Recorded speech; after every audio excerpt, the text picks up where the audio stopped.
الصلاة والسلام على رسول الله. ازيكم يا جماعة، عاملين ايه؟ النهاردة هعمل لكم مكرونة بشاميل.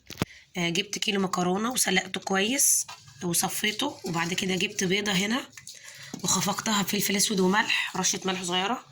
ده البشاميل بتاعنا. انا عملته بكيلو لبن وكوباية مية وكيسين الخلطة بتاعت البشاميل، ورشة فلفل اسود ورشة ملح بسيطة خالص. هنا جبت كيلو الا ربع لحمة مفرومة وعسقتها. نزلت عليها بقرن فلفل رومي اهو، ادي شكلها، وبصلايه وجزرايه، ورحت عسقتها كويس. ده شكلها. هعمل المكرونه البشاميل معاكم وهرص الحاجه حطيت من تحت في الصينيه بشاميل، وبعد كده مكرونه، وبعدين هنزل عليها باللحمه المفرومه، وكل التركات والخطوات معاكم واحده واحده.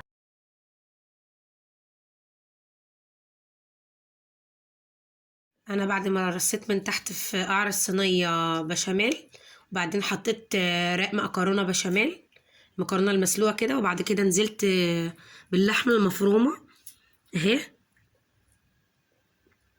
وبعد كده هنزل بباقي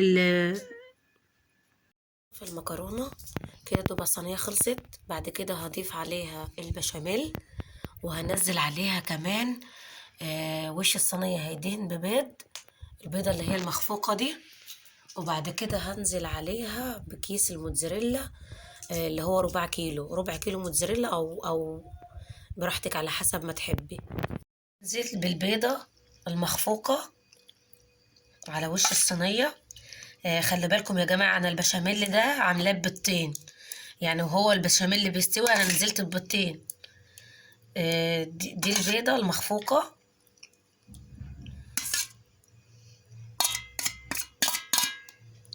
دي البيضة اللي انا حطيتها كده ايه.